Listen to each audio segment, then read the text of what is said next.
Welcome to the channel. This is City Dad Farming.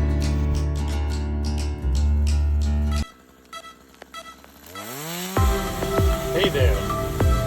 Have you ever pulled out your chainsaw or the job to take care of and things just aren't going the way you want? Cutting through the wood the way it's supposed to? Well, that brings us to today's video. We're going to be replacing the chain on a Craftsman 18-inch gas-powered 2-cycle chainsaw. The first part of the process is going to be to loosen the nuts that hold the chain on, and then relieve the tension on the chain by loosening the set screw.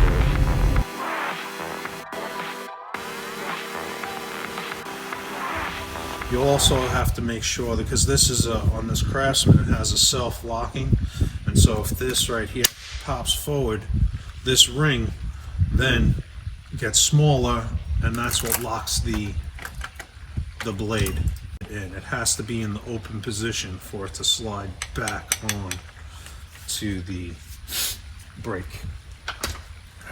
The thing with the chain is you have to make sure that it's going in the right direction. It's on this guard. When it's on here, it shows you the chain is moving in this direction, and so when it's coming through, that means it's cutting in that direction. So the blade, the sharpening of the blade has to be facing in that direction that it's cutting, because it's going in this direction. So that means the cutting edge has to be going in the direction of the cut.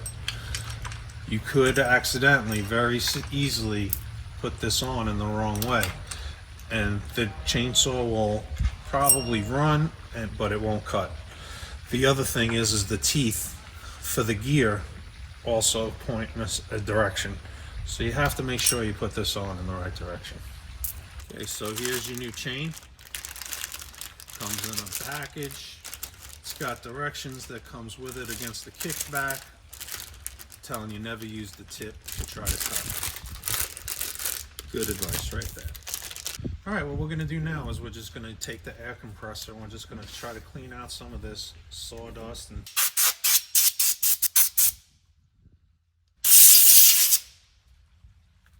now keep in mind, you don't got to go crazy with this. I mean, you are about to put it back together and fill it back up with sawdust. So I'm not going to get in here with a toothbrush and scrub it all out. You just want to make sure that the heavy debris is out of the way.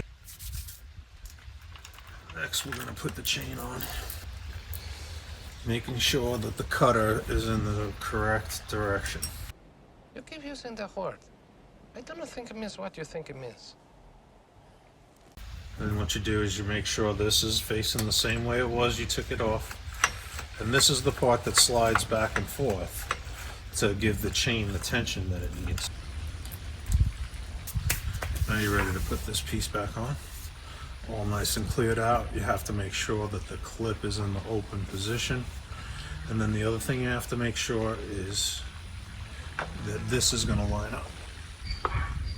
So it looks to me like I need to move it. See that start? See that's moving? See how that moves back and forth? So now I'm trying to line up these two holes and this pin and that hole. Looks like we need a little bit more.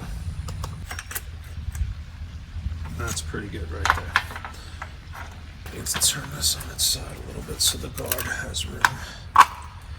And then it just slides on, and when it slides on, you'll know it. You could just feel it. The pin, it's just sticking out far.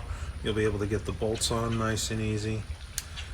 If you're having a hard time getting it on, you got to make sure that little ring is in the open position.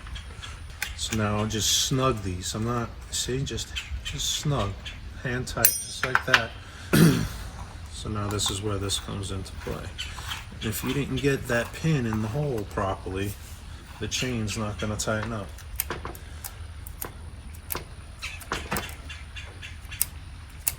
That's how tight I make it. I leave it, I want to have just a little bit of flex to it. Just like that. Now you come back and give these a real good tighten.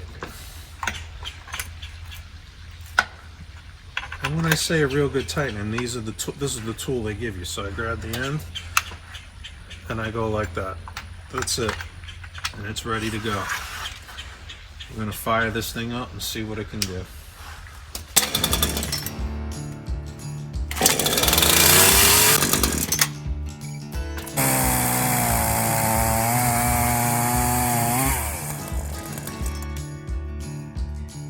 Much better. So that brings us to the end of another video. Be sure to give this a big thumbs up if you liked what you saw, and make sure you tap that subscribe button to become part of our family. Thanks for watching.